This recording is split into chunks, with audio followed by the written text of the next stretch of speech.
Super star ரஜினிகாந்தோட நடிப்பில் இப்போ வெளிவர இருக்கும் திரைப்படம் தான் கூலி.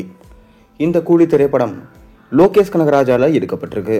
மேலும் சன் பிக்சர்ஸ் பிரம்மாண்டமாக இந்த படத்தை ப்ரொடக்ஷன்ஸ் பண்ணியிருக்காங்க. மேலும் அனிருத் மியூசிக் பண்ணியிருக்காரு. சமீபத்தில் தான் இந்த படத்துடைய சிட்டுக்கு வைப் பாடல் ரிலீஸ் பண்ணியிருந்தாங்க. பாடல் கூட பட்டி தொட்டி எங்கும் இப்போ வைப்பை கிளப்பிட்டு இருக்கு. இப்படி இருக்கும் சமயத்தில் தான் இந்த படத்தை ரிலீஸ் பண்ணக்கூடாது என நடிகர் சங்கம் ஒரு கேஸ் போட்டிருக்கிறதா சொல்லப்படுது. அதாவது கூலி படத்தை தடை பண்ணணும், தமிழ்நாட்டில் மட்டும் இல்லாமல் எங்கேயுமே ரிலீஸ் பண்ணக்கூடாது அப்படின்னு தடை போட்டிருக்காங்களாம். ஏன் இந்த மாதிரி நடிகர் சங்கம் பண்ணாங்க, இது உண்மையா, வாங்க என்ன நம்ம வீடியோக்குள்ளே போய் பார்ப்போம். அதாவது ரஜினிகாந்தோட நடிப்பில் இப்போ உருவாகியிருக்கும் திரைப்படம் கூலி. இந்த கூலி திரைப்படத்தை லோகேஷ் எடுத்திருக்காரு. இந்த படம் பிரம்மாண்டமாக ஆகஸ்ட் 14 ரிலீஸ் ஆகுது. மேலும் இந்த படத்தில் சூப்பர் ஸ்டாரோடு சேர்ந்து ஷௌபின் ஷாக்கர், உபேந்திரா, நாகார்ஜுனா, ஸ்ருதிஹாசன், சத்யராஜ், அமீர்கான் போன்ற மிக முக்கியமான நடிகர்கள் எல்லாருமே நடிச்சிருக்காங்க. பேன் இந்தியன் படமாக உருவாகியிருக்கும் இந்த படம் ஆகஸ்ட் 14 உலகம் முழுக்க ரிலீஸ் ஆக போகிறதுனால இப்போவே படக்குழு ப்ரமோஷன்களை ஸ்டார்ட் பண்ணிட்டாங்க. மேலும் இந்த படம் கண்டிப்பாக தமிழ் சினிமாவோட முதல் 1000 கோடி கலெக்ஷன் கொடுக்குற படமாக இருக்கும் என்று சொல்லப்படுது. சமீபத்தில் எத்தனையோ பேன் இந்தியன் படங்கள் எடுத்தாங்க, 1000 கோடி 2000 கோடின்னு சொன்னாங்க. ஆனால் கடைசியில் தோல்வியை தான் தகுதிச்சு. ஏன் நம்ம கங்குவா படம் எடுத்துக்கலாம், தக் லைஃப் படம் எடுத்துக்கலாம், எந்த படமே பார்த்தீங்கன்னா சரியாக போகலை.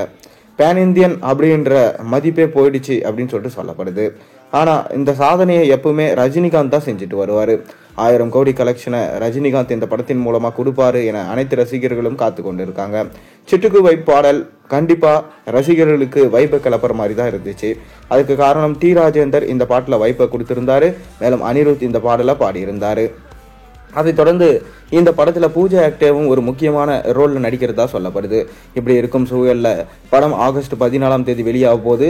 ஆனால் இப்போ நடிகர் சங்கம் இந்த படத்தை ரிலீஸ் பண்ணக்கூடாதுன்னு சொல்லிட்டு ஒரு கேஸ் போட்டிருக்கிறதா சொல்லப்படுது.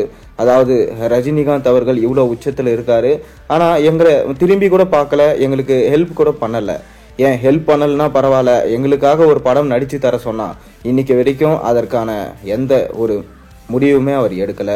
கண்டிப்பாக ரஜினிகாந்த் எங்களுக்காக ஒரு படம் நடித்து தரணும், அதில் எந்த மாற்று கருத்துமே கிடையாது. இல்லைன்னா நாங்கள் கூலி படத்தை ரிலீஸ் பண்ண விட மாட்டோம். ஏன்னா நடிகர் சங்க கட்டணம் கட்டி முடிச்சாதான் நடிகர்களுக்கு பாதுகாப்பாக இருக்கும், அனைத்து வேலைகளையும் நாங்கள் தொடங்க முடியும். அதனால் ரஜினிகாந்த் இதை கருத்தில் கொண்டு எங்களுக்காக பண்ணி தான் ஆகணும்னு சொல்லிட்டு நடிகர் சங்கம் முடிவெடுத்திருக்காங்களாம். நீங்கள் இதை என்ன நினைக்கிறீங்க? மறக்காமல் கீழே கமெண்ட்டில் சொல்லுங்கள்.